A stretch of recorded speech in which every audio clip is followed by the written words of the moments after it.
assets and expertise to bear as quickly as possible in response to this complex operation.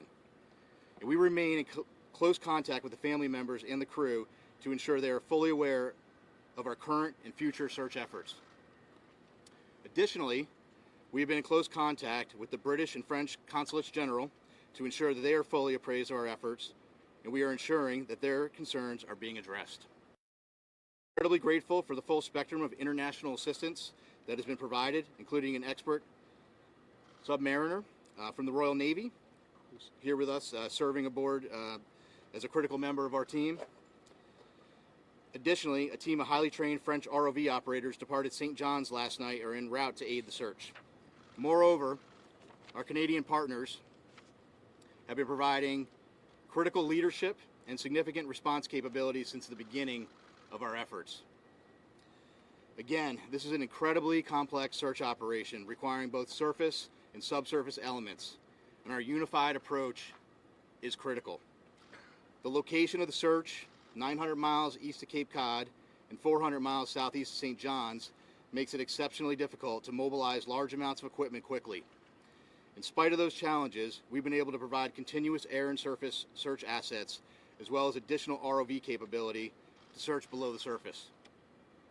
We currently have 5 surface assets searching for the Titan, and we expect 10 total surface assets to search in the next 24 to 48 hours. There are 2 ROVs actively searching, and several more are en route and will arrive by tomorrow morning. We've received incredible support with aviation assets from our Coast Guard Air Station in Elizabeth City, the Air National Guard, and Canadian Armed Forces.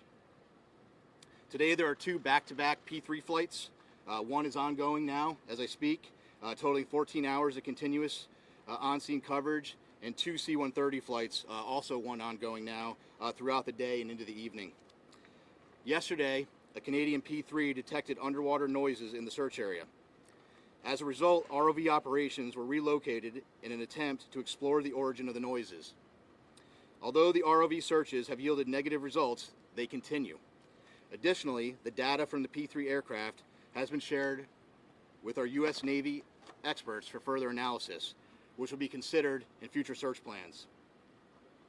The surface search is now approximately 2 times the size of Connecticut, and the subsurface search is up to 2.5 miles deep, exponentially expanding the size of the search area. We also have to factor in the ever-changing weather conditions, currents, and sea states that expand the search area every hour.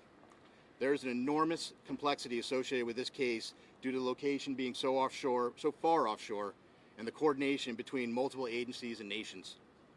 We greatly appreciate the outpouring of support and offers to provide additional equipment. The Unified Command continues to prioritize assets and resources in order to provide the best capability in the most timely manner. This includes weighing multiple factors to identify the most effective resources available to the response operation, with careful consideration to timeliness of equipment arriving on scene, usefulness and ability to deliver assets to the search area. Over the past 48 hours, we have, through incredible unity of effort, mobilized and implemented a tremendous amount of expertise and response capability. In addition to the ships and aircraft previously mentioned, we've dispatched 2 subject matter experts from U.S. Navy NAVSEA SUPSALV, who will serve as search coordinators on scene for underwater search operations. So I've been stressing unity of effort a lot in this statement, and that's because it is absolutely critical to this complex operation. Again, our thoughts and prayers are with the crew of the Titan and their loved ones. We will continue to work as hard and as quickly as possible in an effort to locate them. I will take a few questions, but before I do that, I do want I'm going to have each of the members of the team here just introduce themselves, and then I'll go ahead and take some questions. Okay. Good afternoon. I'm Paul Hankins. I'm the Director for Salvage Operations with the U.S. Navy's Supervisor of Salvage.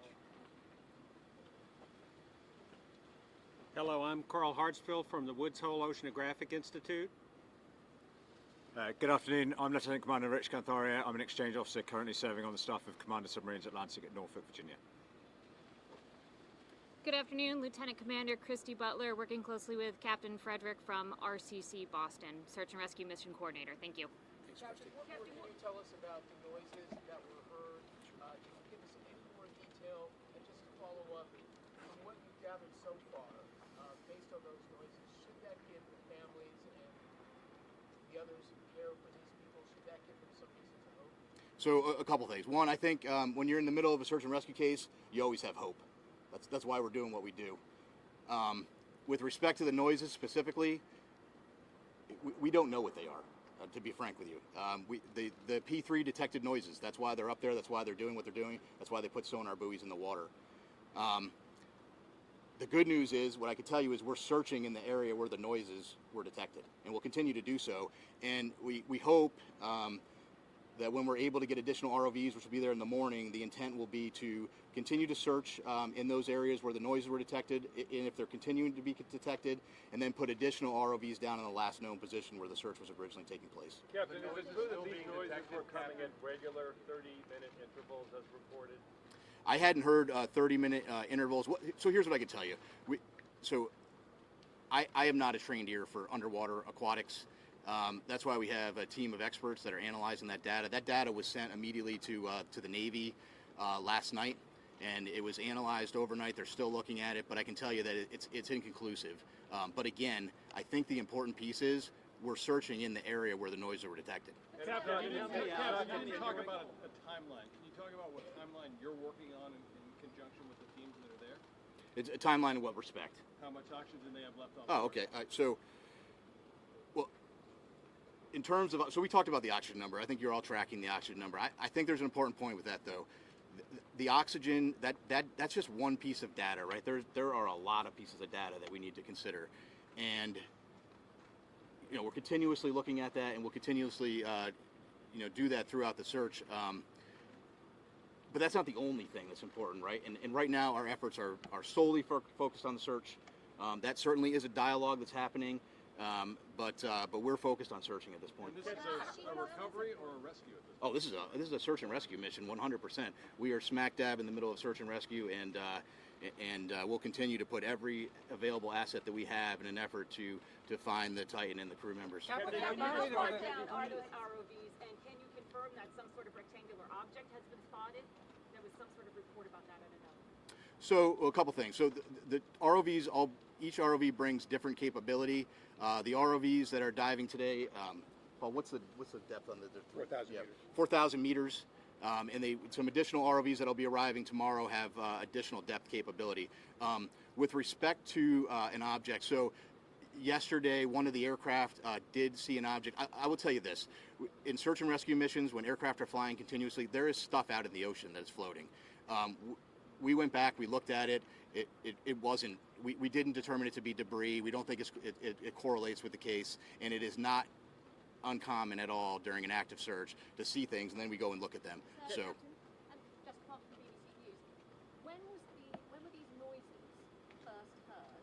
How long did they persist for? And if I could also ask, do you have any information in terms of food and water that men might have on board the sub? Yeah. So so several P3 flights have heard noises as yesterday, and we put assets there. We relocated assets immediately. With respect to food and water, it's my understanding there are some limited rations. I can't tell you exactly how much they have aboard, but they do have some limited rations aboard the vessel. Speaking to the families, how much hope can you give them after hearing those noises? Listen, I think you need to be careful. We need to have hope, right?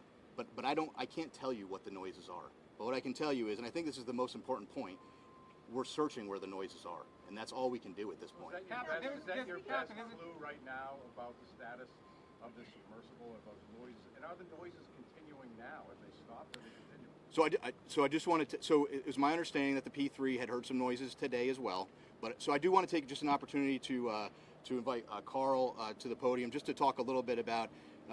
He has a little bit more expertise in underwater acoustics, and maybe just to speak to that in general, because again, there are noises below the surface of the ocean, so I'll Carl, can you spell your name?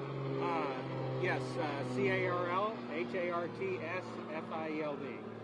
So again, Carl Hartsfield from the Woods Hole Oceanographic Institution. So the ocean is a very complex place.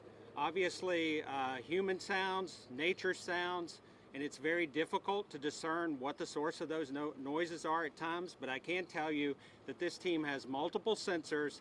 They're in the area. They're sending data back expeditiously to the best in the world people to analyze that data, and then they're feeding the results of that analysis back to the unified team, and they're making decisions.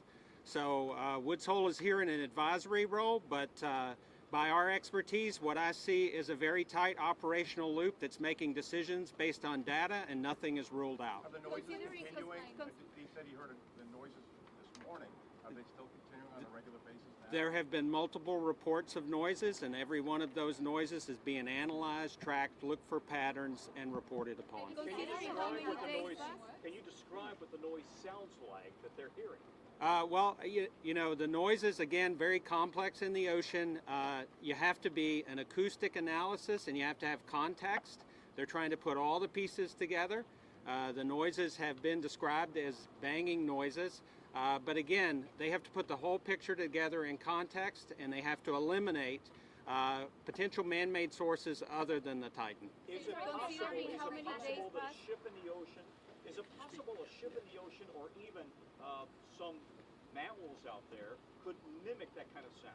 So I can tell you from my experience with acoustics that there are sounds by biologics that sound man-made to the untrained ear, but I can assure you that the people listening to these tapes are trained.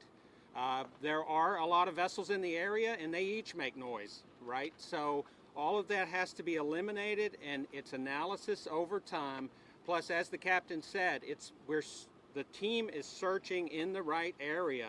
So if you continue to do the analysis, look for different patterns, and search in the right area, you're doing the best you possibly can do with the best people on the case.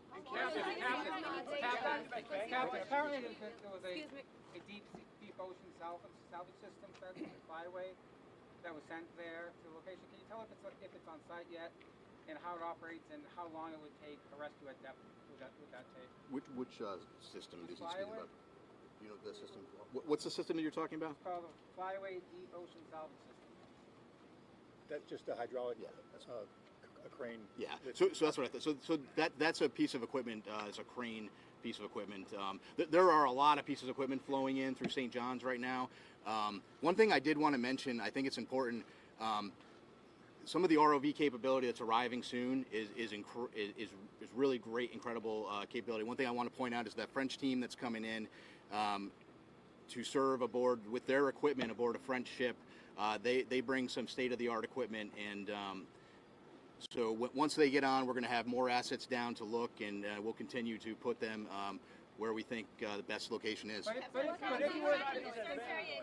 how many days pass, are you still optimistic that you're gonna find them? Well, So how many days? Did you ask how many days? Considering how many days pass? Well, so we have to remain optimistic and hopeful when you're in a search and rescue case. So we're right in the middle of the search and rescue case. So I don't want to get into a discussion about when that would end with respect to this case. What I will tell you, though, I'm happy to explain to you kind of how that process were to work. The Coast Guard prosecutes search and rescue cases on a daily basis, and sometimes we don't find what we're looking for, and you have to carefully consider all of the factors, and there are a lot of factors you consider. And then after you consider all of those factors, sometimes you're in a position where you have to make a tough decision. We're not there yet, but if we continue to search, potentially we could be at that point. But again, we're not there yet, and that's a discussion that we will have with the family long before I'm going to discuss that here publicly. What would the rescue operation look like? I'm sorry, ma'am. The likelihood that they can survive beyond tomorrow morning when the oxygen is expected to run out. Yeah, so I can't put a number on the I'm not going to put a percent. I don't have a percentage number. What I would tell you is that is just one data point, and there are more data points than that we have to look at. So right now we continue to search, and we'll have that later. Captain, if I could, who heard the noises, and how often do they hear the noises? Can you just give us any more specifics? Did Sure. you hear them this morning? Were they at 30-minute intervals?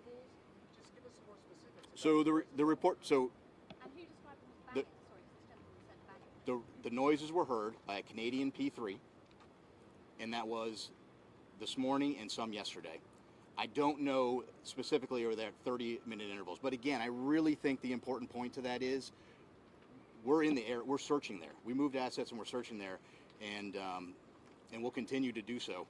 Could you describe what the operation look like? Go ahead. And I don't know if you mentioned this yet, but is the vessel itself, what's the likelihood that it's actually still operable at this hour, the vessel itself?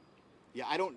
So listen, whether it's operable or whether it's sitting on the ocean floor, whether it's in the sea column, whether it's in the surface, it's all speculation, and we're just not in the business of speculation. We're in the business of searching, and we're putting everything we can with the data we have to search for the vessel. And I think we'll take one more question. Go ahead, sir.